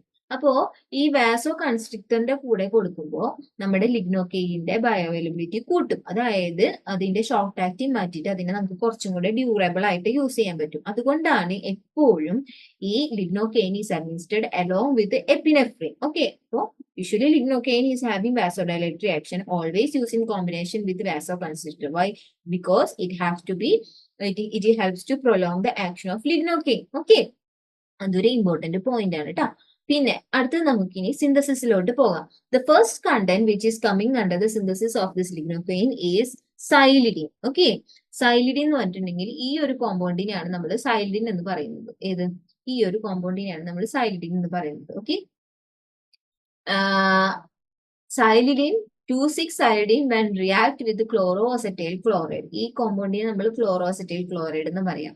ഈ കോമ്പൗണ്ട് ആയിട്ട് റിയാക്ട് ചെയ്യുമ്പോൾ നമുക്കൊരു ഇന്റർമീഡിയറ്റ് ഫോം ചെയ്യും. ഇതെങ്ങനെ റിയാക്ട് ചെയ്യാം? ഈ 2,6-iodine അമിനോ ഗ്രൂപ്പിൽ വന്നിട്ട് ഈ ഗ്രൂപ്പ് അറ്റാച്ച് ചെയ്യും. How it is attaching? This chlorine atom is removing and one of the hydrogen from this amino group combine with chlorine and removal will be happening as what? hydrochloride, hydrogen chloride, right? So this NH group is attaching to this CH2CO, CH2Cl. Okay, this NH2 ഗ്രൂപ്പിൽ H മാറി അതുപോലെ തന്നെ ഈ ക്ലോറോഅസറ്റൈൽ ക്ലോറൈഡിൽ നിന്ന് ഒരു ക്ലോറിനും കൂടെ react ചെയ്ത് HCl ആയി മാറിക്കഴിഞ്ഞാൽ ബാക്കിയുള്ള കോമ്പൗണ്ട് അറ്റാച്ച്മെന്റ് വരുമ്പോൾ നമുക്ക് ഇങ്ങനെ ഒരു ഇന്റർമീഡിയറ്റ് കിട്ടും. ഓക്കെ, ഈ ഇന്റർമീഡിയറ്റിലേക്ക് നമ്മൾ കണ്ടൻസേഷൻ റിയാക്ഷൻ ആണ് ചെയ്യാൻ പോകുന്നത്. What is the agent? അതായത് ഡൈഇഥൈൽ അമീനായിട്ട് നമ്മൾ കണ്ടൻസേഷൻ റിയാക്ഷൻ ചെയ്യുമ്പോൾ നമുക്ക് ലിഡോക്കെയിൻ കിട്ടും. ഓക്കെ, അപ്പൊ അവിടെ ഒരു ഇമ്പോർട്ടന്റ് ക്വസ്റ്റ്യൻ നമ്മൾ ശ്രദ്ധിക്കേണ്ടത്, what is the reaction which is coming under the synthesis of lignocaine which is called as condensation. അപ്പോ ഈ ഡൈഇഥൈൽ അമീനായിട്ട് നമ്മുടെ കണ്ടൻസേഷൻ പ്രോസസ്സ് നടക്കുമ്പോഴാണ് ലിഡോക്കെയിൻ ഉണ്ടാകുന്നത്. ഓക്കെ, അപ്പോൾ നമ്മൾ സിന്തസിസ് ഓഫ് ലിഡോക്കെയിൻ പഠിച്ചില്ലേ? അപ്പോൾ what is the starting material for the synthesis of lidocaine? It is 2,6-iodine. Okay, so here the option will be option A, 2,6-iodine. And the reaction which is coming under the synthesis of lidocaine is condensation reaction. Okay, അപ്പൊ നമ്മൾ ഇതിൽ നിന്ന് തന്നെ നമുക്ക് 2 question കിട്ടി അല്ലേ? ഇനി നമുക്ക് അടുത്ത ക്വസ്റ്റ്യൻ നോക്കിയാലോ. അടുത്ത question, coating of Eudragit Ne40D on tablet is done to prepare what? Okay, ഇപ്പോ കോട്ടിംഗ് മെറ്റീരിയൽസ് പല ടൈപ്പ് ഉണ്ട്. നമ്മൾ ഫിസിക്കൽ ഫാർമസിയിൽ അത് കൂടുതലായിട്ട് പഠിക്കും. കോട്ടിംഗ് മെറ്റീരിയൽ നമ്മളുടെ മെഡിസിൻ ഉണ്ടാക്കുമ്പോൾ coating material plays an important role. Right, here നമുക്ക് തന്നിരിക്കുന്നത് യൂഡ്രാജിറ്റ് Ne40D-നെയാണ് തന്നിരിക്കുന്നത്. അപ്പൊ ഇവിടെ ഓപ്ഷൻസ് തന്നിരിക്കുന്നത് sublingual tablet is there, then immediate release or IR tablet is there, then CR tablet, controlled release tablet is there, then buccal tablet is there, right? But usually യൂഡ്രാജിറ്റ് Ne40D coating നമ്മൾ കൊടുക്കുക controlled release ടാബ്ലറ്റ്സിനാണ്. Okay, അപ്പോൾ ഇവിടെ നമ്മുടെ option വരാം option C ആണ്. നമുക്ക് എന്താണ് ഈ യൂഡ്രാജിറ്റ് കോട്ടിംഗ് മെറ്റീരിയൽ എന്ന് നോക്കാം. Okay, usually this Eudragit Ne40D coating material എന്തൊക്കെ ടൈപ്പ് ഓഫ് ഫോർമുലേഷനാണ് യൂസ് ചെയ്യുന്നത്?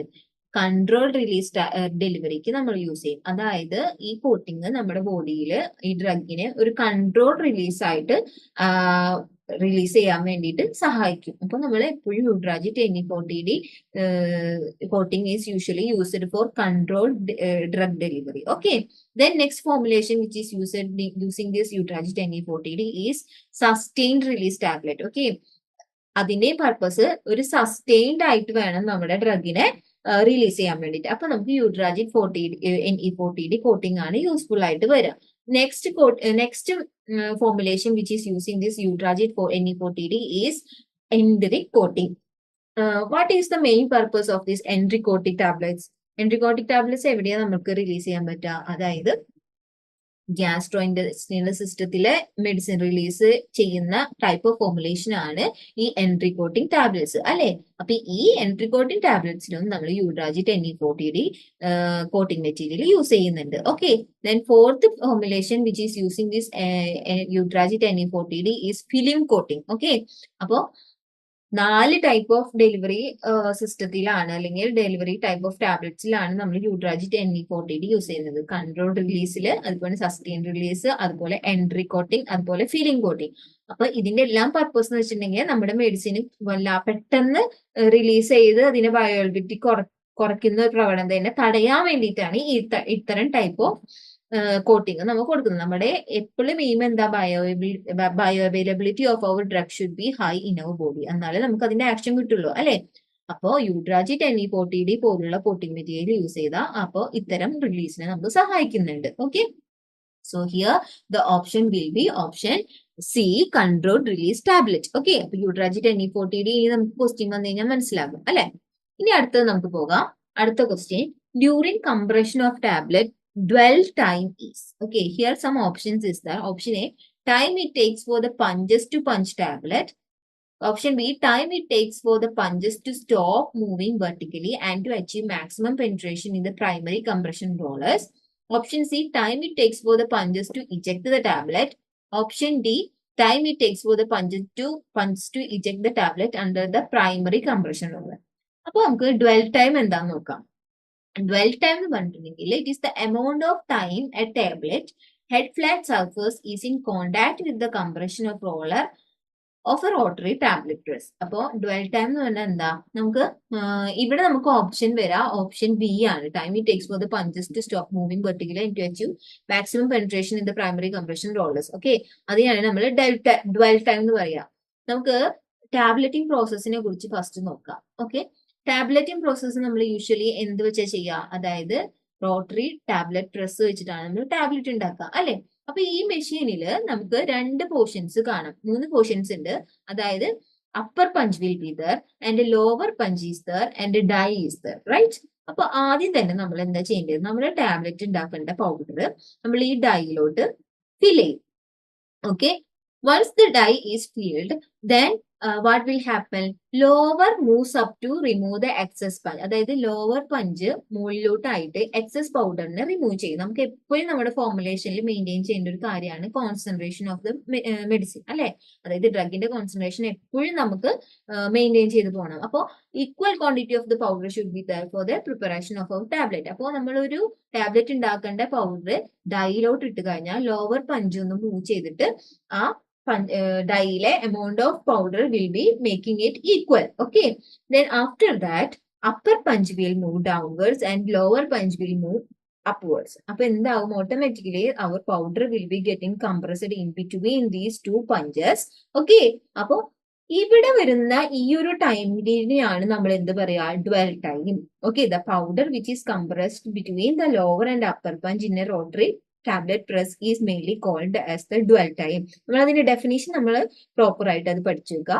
ആക്ച്വലി നമ്മുടെ അണ്ടർസ്റ്റാൻഡിങ്ങിനാണ് നമ്മൾ പറയുന്നത്. നമ്മളൊരു പൗഡർ ഫിൽ ചെയ്ത് കഴിഞ്ഞിട്ട് ടാബ്ലറ്റ് ഉണ്ടാക്കാൻ വേണ്ടി അപ്പർ പഞ്ചും ലോവർ പഞ്ചും കംപ്രസ് ചെയ്ത് നിൽക്കുന്ന ആ ഒരു ടൈം പീരീഡിനെയാണ് നമ്മൾ എന്ത് പറയാ ഡ്വെൽ ടൈം എന്ന് പറയാം. ഓക്കെ. അപ്പൊ നമുക്ക് ടാബ്ലറ്റിംഗ് പ്രോസസ്സിൽ കംപ്രഷൻ കഴിഞ്ഞു. കംപ്രഷൻ കഴിഞ്ഞ് കഴിഞ്ഞാൽ ഓട്ടോമാറ്റിക്കലി ലോവർ പഞ്ച് മൂവ് ചെയ്തിട്ട് നമ്മൾ ടാബ്ലറ്റിനെ ഇജക്ട് ചെയ്യും അല്ലെ. നമ്മളിത് പ്രാക്ടിക്കലി ചെയ്യുന്നതാണ്. അപ്പൊ ഇത് ജസ്റ്റ് ഒരു ഇലസ്ട്രേഷൻ നമ്മൾ കാണിക്കുന്നുള്ളൂ, നമുക്ക് കൂടുതൽ അണ്ടർസ്റ്റാൻഡ് ചെയ്യാൻ പറ്റും. അപ്പൊ ഡ്വെൽ ടൈം എന്ന് പറഞ്ഞിട്ടുണ്ടെങ്കിൽ ഈ upper punch and lower punch move upward and downwards will making compression of this powder to make tablet. This time period is called as dwell time. Okay. അപ്പോ ഡ്വെൽ ടൈം എന്തുകൊണ്ടാണ് അപ്പൊ ടാബ്ലറ്റിംഗ് പ്രോസസ്സിൽ important എന്നുള്ളത് നമുക്ക് മനസ്സിലാക്കാം. അതായത് ഡ്വെൽ ടൈം പ്രോപ്പർ ആയിട്ടില്ലെങ്കിൽ ഇപ്പം dwell time കുറവാണെന്ന് വെക്കുക. അപ്പൊ എന്താകും, നമ്മുടെ കംപ്രഷൻ ടൈം കുറഞ്ഞു. അപ്പോൾ powders will not get compact each other. It will become brittle അല്ല, it will become powdery in nature. അപ്പൊ നമ്മുടെ ടാബ്ലറ്റ്സിന് നമ്മുടെ ക്വാളിറ്റി ഉണ്ടാവില്ല. ഇനി dwell time increases too much, അതായത് കംപ്രഷൻ ഒരുപാട് ടൈം നിൽക്കുകയാണെന്നുണ്ടെങ്കിൽ എന്താവും, it will become too much harder. അപ്പൊ നമ്മൾ ഈ ഡ്രഗ് എടുക്കുമ്പോൾ അഡ്മിനിസ്റ്റർ ചെയ്യുമ്പോൾ എന്തുണ്ടാവും, dissolution will not be possible and also in physically it will be brittle in nature. Okay. സൈഡിനൊക്കെ brittle ആയി പോകാനുള്ള ചാൻസ് ഉണ്ട്. അപ്പോൾ dwell time is an important time which is coming under the preparation of our tablet, especially in the rotary tablet press. Okay. അപ്പൊ del time എന്താന്ന് നമ്മൾ പറഞ്ഞു. അപ്പൊ ഇവിടുത്തെ ഓപ്ഷൻ നമുക്ക് ഓപ്ഷൻ ബി ആണ് വരിക. ഇനി ചില ഫാക്ടേഴ്സ് നമ്മൾ ഡ്വെൽ ടൈമിനെ എഫക്ട് ചെയ്യുന്നുണ്ട്. Which all are the factors? അതായത് punch head flat size and shape, then pre compression, then rotation per minute, then speed of the tablet press, speed of the tablet press, then tooling shape. അതായത് ചില മെഡിസിൻസിന് നമുക്ക് പല ഷേപ്പായിട്ട് നമുക്ക് ടാബ്ലറ്റ്സിന് prepare ചെയ്യേണ്ടി വരും. Actually circular ടാബ്ലറ്റ്സിനാണ് കൂടുതൽ quality ഉണ്ടാകുക. നമ്മൾ ടാബ്ലറ്റ് പ്രസ്സിൽ ഉണ്ടാക്കുന്ന റോട്ടറി ടാബ്ലറ്റ് പ്രസ്സിൽ ഉണ്ടാക്കുന്ന circular tablet will be having prominent quality. Okay. Then tableting process നമ്മൾ ഓൾറെഡി ഡിസ്കസ് ചെയ്തു. അപ്പോൾ ടാബ്ലറ്റിംഗ് പ്രോസസ്സിൽ ഡ്വെൽ ടൈം എന്തുകൊണ്ട് ഇമ്പോർട്ടന്റ് ആയി വരുന്നത്? It is because the quality of that particular tablet is mainly depend on this dwell time. It should not be too higher or it should not be too low. Okay. It should be in the prominent time period especially in the rotary tablet press. Okay. ഇപ്പൊ dwell time എന്താന്ന് പഠിച്ചു. ഇവിടെ during compression of tablet dwell time is what? It is the time it takes for the punches to stop moving vertically and to achieve maximum penetration in the composition of the primary compression rollers. Okay. So option B is the answer. Actually, this dwell time is measured in milliseconds. Okay. Pinna key factor in determining the quality of the final tablet and whether it can be produced successfully. So, tableting process le key factor endanu? ക്വാളിറ്റീനെ determine ചെയ്യുന്നതാണ് key factor. അപ്പോൾ dwell ടൈമും അതിലൊരു important factor ആയിട്ട് വരുന്നുണ്ട്. Okay. Then ഇപ്പൊ ചില ഫോർമുലേഷനിൽ ഞാനിവിടെ നോട്ട്സിൽ കൊടുത്തിട്ടുണ്ട്, especially important for formulation that are difficult to compress suggest those with plastic or elastic property. ഇത്തരം പ്രോപ്പർട്ടീസ് ഉള്ള ടാബ്ലറ്റ്സിനെ നമുക്ക് പ്രിപ്പയർ ചെയ്യണമെന്നുണ്ടെങ്കിൽ ഡ്വെൽ ടൈം നമ്മൾ വളരെയധികം ശ്രദ്ധിച്ചിട്ട് വേണം ഉണ്ടാക്കാനായിട്ട്. Okay. Then dwell time will have to produce a strong bond between the particles that will help for the quality of the tablet. Okay. Dual time actually നമ്മുടെ പാർട്ടിക്കിൾസിന്റെ ഇടയിൽ ഒരു നല്ല ബോണ്ട് ഉണ്ടാക്കിയിട്ട് അതിന്റെ ക്വാളിറ്റിനെ ഇൻക്രീസ് ചെയ്യാൻ സഹായിക്കുന്നുണ്ട്. അതുകൊണ്ടാണ് പറഞ്ഞത് ഡ്വൽ ടൈം ഒരിക്കലും കുറയാനും പാടില്ല, കൂടാനും പാടില്ല. Dwell time should be in the optimal time which should be in contact with these punches. അപ്പൊ എങ്കിൽ മാത്രമാണ് നമ്മുടെ ടാബ്ലറ്റിന് പ്രോപ്പർ ആയിട്ടുള്ള ക്വാളിറ്റി ഉണ്ടാവുള്ളൂ. Okay, while we are administering this kind of tablet, it should be dissoluted in prominent way. Otherwise, what will happen? Dissolution will not be taking place. Our action will not be getting. Okay, but dwell time ആണ് ഒരു ടാബ്ലറ്റിംഗ് പ്രോസസ്സിൽ important ആയിട്ട് നമ്മൾ ശ്രദ്ധിക്കേണ്ട കാര്യം. Okay, അപ്പൊ നമ്മൾ dual time എന്താണെന്ന് പഠിച്ചു. നമുക്ക് അടുത്ത ക്വസ്റ്റിനോട്ട് പോകാം. ഓക്കെ, എന്താ next question is according to SAR of chloroquine substitution at the 7th position. അല്ലെ, ക്വസ്റ്റ്യൻ എന്തായിരുന്നു? According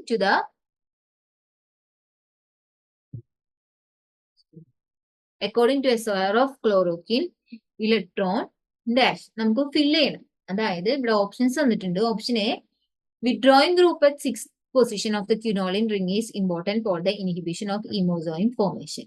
Then second option, donating group at 7th position of the quinoline ring is important for the inhibition of hemozoin formation. Third option, they given donating group at the 6th position of quinoline ring is important for the inhibition of hemozoin formation.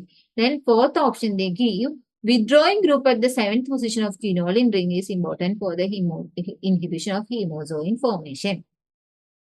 അപ്പോ നമ്മള് medicinal കെമിസ്ട്രിയിൽ SAR പഠിക്കുന്നുണ്ട്.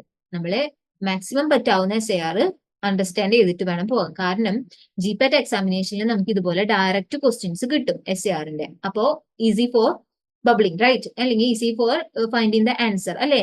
അപ്പൊ SAR പഠിച്ചിട്ട് ഇതുപോലെ നമുക്ക് ഇപ്പൊ chloroquine SAR നമ്മൾ തറവായി പഠിച്ചു പോയി കഴിഞ്ഞാൽ ഇതിൽ നിന്ന് ഡയറക്റ്റ് ആയിട്ട് നമുക്ക് ആൻസർ കളക്ട് ചെയ്യാൻ പറ്റും.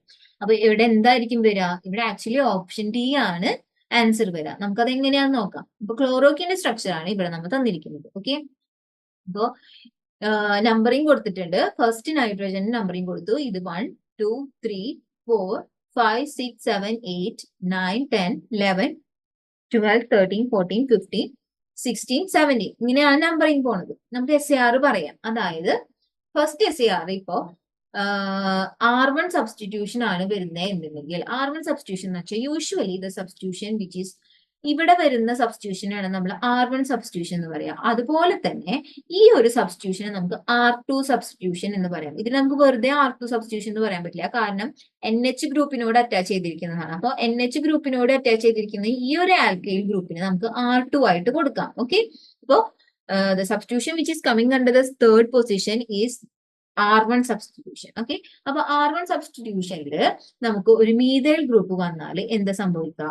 അതായത് നമ്മുടെ main property of this substitution is to increase the anti malarial activity, അല്ലെ? ഇപ്പൊ ഈ ക്വിനോളിൻ ഡെറിവേറ്റീവ്സിന്റെ ഒക്കെ ആക്ഷൻ എന്താ? ആന്റി മലേറിയൽ ആക്ഷൻ ആണ്. അതായത് ഹീമോസോയിൻ ഫോർമേഷനെ തടയണം. അതാണ് നമ്മുടെ മെയിൻ എയിം. അപ്പോ ഇപ്പൊ ഈ പറഞ്ഞ ഏരിയയില് ഈ പറഞ്ഞ തേർഡ് പൊസിഷനിൽ R1 ഗ്രൂപ്പ് ആയിട്ട് മീഥൈൽ ഗ്രൂപ്പ് CH3 ഗ്രൂപ്പ് വന്നാല് ഓട്ടോമാറ്റിക്കലി നമ്മുടെ ആക്ടിവിറ്റി കുറയാണ് ചെയ്യുക. ഓക്കെ, അപ്പൊ എന്താവും? R1 substitution is not good for the anti malarial activity, so better it should not be substituted. Okay, അപ്പൊ നമ്മൾ SAR പഠിച്ചു, അല്ലെ?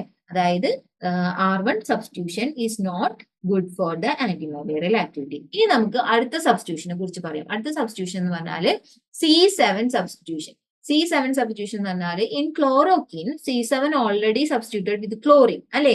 അപ്പൊ C7 സബ്സ്റ്റിറ്റ്യൂഷനിൽ ഇപ്പൊ ക്ലോറിൻ പോലത്തെ ഉള്ള ഒരു സബ്സ്റ്റിറ്റ്യൂഷൻ ആണ് വരുന്നത് എന്നുണ്ടെങ്കിൽ എന്ത് സംഭവിക്കും?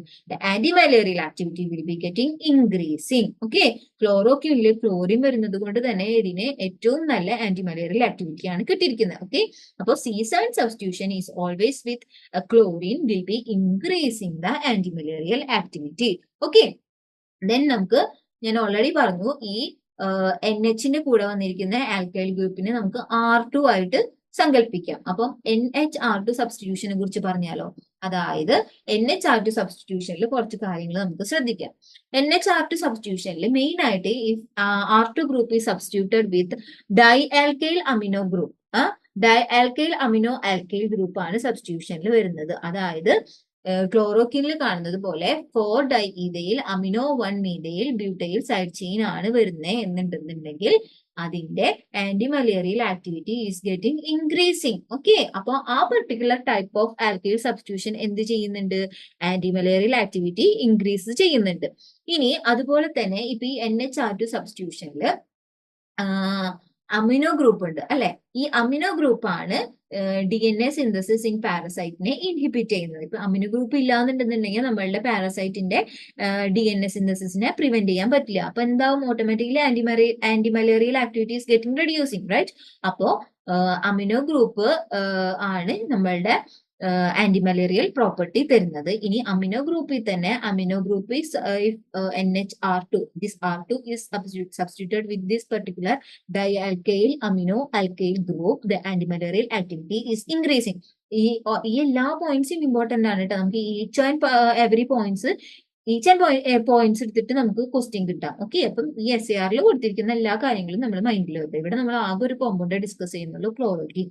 ഓക്കെ, അപ്പോ അതിന്റെ സബ്സ്റ്റിറ്റ്യൂഷൻസ് പ്രോമിനന്റ് ആയിട്ട് വരുന്നത് നമ്മൾ മൈൻഡിൽ വെക്കുക. ഓക്കെ, ഇനി അടുത്തത്, ഇനി നമ്മളുടെ ഈഥൈൽ ഗ്രൂപ്പില് ഇപ്പൊ നമ്മൾ പറഞ്ഞു ഇവിടെ ഡൈആൽക്കൈൽ അമിനോ ആൽക്കൈൽ ഗ്രൂപ്പ് എന്ന് പറഞ്ഞു. ഈ ആൽക്കൈൽ ഗ്രൂപ്പ് പകരം ഈഥൈൽ ഗ്രൂപ്പ് ആണെന്ന് വെക്കുക. അവിടെ നമ്മളൊരു ഹൈഡ്രോക്സിൽ ഗ്രൂപ്പ് കൊണ്ട് അറ്റാച്ച് ചെയ്യണമെന്നുണ്ടെങ്കിൽ എന്ത് സംഭവിക്കും?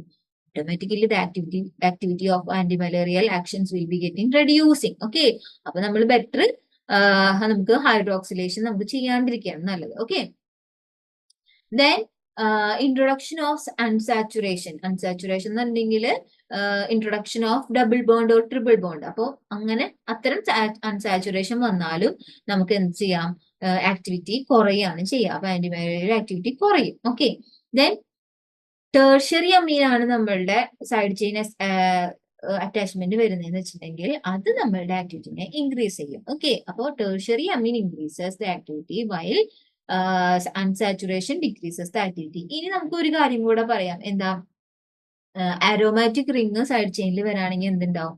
ആരോമാറ്റിക് റിങ് വരാണെന്നുണ്ടെങ്കിൽ ആക്ടിവിറ്റീനെ നമുക്ക് കൂട്ടാം. ഓക്കെ, ആൽക്കൈൽ ഗ്രൂപ്പിനെക്കാട്ടി നമുക്ക് ആരോമാറ്റിക് റിങ് വന്നാൽ ആന്റിമലേറിയൽ ആക്ടിവിറ്റീനെ കൂട്ടാൻ പറ്റും. ഇനി നമ്മളൊരു കാര്യം പ്രത്യേകം ശ്രദ്ധിക്കേണ്ടത്, നമുക്കറിയാം ഒരു കോമ്പൗണ്ടിന് എപ്പോഴും dextro and levo nature is there, അല്ലെങ്കിൽ dextro levo form is there. ഇവിടെ നമ്മുടെ ക്ലോറോക്വിന് dextro isomer of chloroquine is less toxic than levo isomer. ഇത് നമ്മളൊന്ന് മൈൻഡിൽ വെക്കുക, കാരണം നമുക്ക് ചിലപ്പോൾ ഒരു ക്വസ്റ്റ്യൻ കിട്ടിയേക്കാം it form is less toxic. Okay, dextro isomer ആണ് സെലക്ട് ചെയ്യേണ്ടത്. ഓക്കെ, അപ്പൊ നമ്മൾ ഇവിടെ സ്ട്രക്ചറൽ ആക്ടിവിറ്റി റിലേഷൻഷിപ്പ് പറഞ്ഞു. ഇനി നമുക്ക് പ്രോപ്പർട്ടീസിനെ കുറിച്ച് നോക്കിയാലോ. ക്ലോറോക്കിന്റെ പ്രോപ്പർട്ടി എന്താ? അതായത് it is a quinoline derivative. What you mean by quinoline? Quinoline എന്ന് പറഞ്ഞിട്ടുണ്ടെങ്കിൽ ഈ ഒരു റിങ്ങിനെയാണ് നമ്മൾ ക്വിനോളിൻ എന്ന് പറയുന്നത്. ആന്റിമലേറിയൽ ഡ്രഗ്സിന്റെ ഒരു പ്രോപ്പർട്ടിയാണ് ക്വിനോളിൻ റിങ് പ്രസന്റ് ആവുന്നുള്ളത്. അതുകൊണ്ട് തന്നെ quinoline ring is very much important in the antimalarial property അല്ലെ? അപ്പൊ ക്വിനോളിൻ ഡെറിവേറ്റീവ് ആണ് chloroquine. Then consist of chlorine atom at meta position. We have already discuss in one question that meta directing groups. അപ്പോ ക്വിനോളിന്റെ മെറ്റാപോസിഷനിലെ chlorine attachment plays an important role അല്ലെ? അതായത് ക്ലോറോക്കിന്റെ antimalarial activity കൂട്ടുന്നത് ആരാണ്? ഈ ക്ലോറിൻ അറ്റാച്ച്മെന്റ് ആണ്. ദെൻ അനദർ പ്രോപ്പർട്ടി എന്ന് പറഞ്ഞാൽ ഇതിന് 3 നൈട്രജൻ ആറ്റം ഉണ്ട്. നമ്മൾ ഓൾറെഡി സ്ട്രക്ചറിൽ കണ്ടു. It has 3 nitrogen atom. One it is present in the quinolin ring itself. Then the other attachment is with the side chain attachment of amino groups. Amino groups also having a nitrogen. This side chain is also having a nitrogen. So in chloroquine there is 3 nitrogen is present. Then അടുത്തത് ക്വിനോളിൻ ring ആണ് നമ്മളുടെ പാരസൈറ്റിന്റെ erythrocytic ആക്ഷനെ prevent ചെയ്യുന്നത്. ക്വിനോളിൻ ring antimalarial ഡ്രഗിൽ വരുന്ന ഒരു പ്രത്യേകതയാണ് ക്വിനോളിൻ ring. അത് എന്താക്കും? നമ്മുടെ പാരസൈറ്റിലെ എറിത്രോസൈറ്റിക് സ്റ്റെപ്പിനെ നമ്മൾ തടയാണ് ചെയ്യുക. ഏത്? ക്വിനോളിൻ റിംഗ്. അപ്പോ അത് നമുക്ക് ആന്റിമലേറിയൽ ഡ്രഗ്സിൽ നമുക്ക് കൂടുതലായിട്ട് ഡിസ്കസ് ചെയ്യാം. ഓക്കെ, ഇത്രയും നമ്മൾ ഇപ്പൊ ഈ SAR പഠിക്കാം. അപ്പൊ ഇവിടെ ഓപ്ഷൻ എന്താ വരിക? Electron withdrawing group at 7th position of quinolin ring is important for the inhibition of hemozoin formation. Okay, അതായത് 7th പൊസിഷനിൽ ആരാ വരിക? ക്ലോറിൻ. അതിനെ ആ ക്ലോറിൻ ആണല്ലോ ആന്റിമലേറിയൽ ആക്ടിവിറ്റി തരുന്നത്. അപ്പൊ നമ്മൾ ഇവിടുന്ന് ഓപ്ഷനിൽ ബാക്കി എല്ലാ ഓപ്ഷനിലും നോക്കിയാലും നമുക്ക് ഈ ഒരു ആൻസർ അല്ല നമുക്ക് പ്രോപ്പർ ആയിട്ടുള്ള SAR അല്ല കാണിക്കുന്നത്. പക്ഷെ നാലാമത്തെ ഓപ്ഷനിൽ നമുക്ക് കറക്റ്റ് ആയിട്ടുള്ള സ്ട്രക്ചറൽ ആക്ടിവിറ്റി റിലേഷൻഷിപ്പ് കാണാൻ പറ്റുന്നുണ്ട് അല്ലെ. അപ്പൊ ഇതിൽ ഓപ്ഷൻ ഡി ആണ് വരിക. ഓക്കെ, അപ്പൊ നമ്മള് ക്വിനോളിൻ റിങ്ങിനെ കുറിച്ച് പഠിച്ചു. അതുപോലെ തന്നെ antimalarial activity in chloroquine is how it is working അതും പഠിച്ചു. ഓക്കെ, അപ്പൊ NH2 സബ്സ്റ്റിറ്റ്യൂഷനിൽ കാര്യങ്ങൾ പറഞ്ഞു. ഇത്രയും മതി, നമുക്ക് ഇന്ന് ഇത്രയും ഡിസ്കസ് ചെയ്യാം. ഞാൻ വളരെ കുറച്ച് ക്വസ്റ്റ്യൻസ് മാത്രമേ ഇന്ന് ഡിസ്കസ് ചെയ്തിട്ടുള്ളൂ. പക്ഷെ ഡിസ്കസ് ചെയ്ത ക്വസ്റ്റ്യൻസിൽ ഒരുപാട് ഡീറ്റെയിൽസ് നമ്മൾ പ്രൊവൈഡ് ചെയ്തിട്ടുണ്ട്. അപ്പോൾ അതെന്ന് വെച്ചിട്ടുണ്ടെങ്കിൽ നമുക്ക് ഇൻ ഫ്യൂച്ചറിൽ നമുക്ക് ഒരുപാട് ക്വസ്റ്റ്യൻസ് ആൻസർ ചെയ്യാൻ വേണ്ടി ഹെൽപ്പ് ചെയ്യും. ഇതുപോലെ കുറേശ്ശെ നമ്മൾ ഓരോ ക്വസ്റ്റ്യൻ പേപ്പറിലെ ഓരോ പോർഷൻസ് നമ്മൾ പഠിച്ചു വരുമ്പോൾ നമുക്ക് ഒരുപാട് ഇൻഫോർമേഷൻസ് കിട്ടും. ഓക്കെ, നമുക്കിപ്പോ വൈൻഡപ്പ് ചെയ്താലോ? ഇത്രയും മതിയില്ലേ? ഇനി നമുക്ക് സിംഗിൾ സെക്ഷനിൽ നമുക്ക് കാണാം അല്ലെ. ഓക്കെ, അപ്പൊ ഇത്രയും ക്വസ്റ്റ്യൻസ് നിങ്ങൾക്ക് ക്ലിയർ ആയെന്ന് വിചാരിക്കും. In case any doubts are there you can just enquire me. Okay, എന്തെങ്കിലും ഡൗട്ട്സ് ഉണ്ടെങ്കിൽ എന്നോട് ചോദിച്ചാൽ മതി, ഞാൻ ക്ലിയർ ചെയ്ത് തരാം. ഓക്കെ, അപ്പൊ നമുക്ക് വൈൻഡപ്പ് ചെയ്യാം അല്ലെ. ഓക്കെ, ഇനി നമുക്ക് സിംഗിൾ സെക്ഷനിൽ നമുക്ക് ബാക്കിയുള്ളത് ഇതാക്കാം കേട്ടോ, ഡിസ്കസ് ചെയ്യാം. Okay, so let's wind up. Thank you for today. By.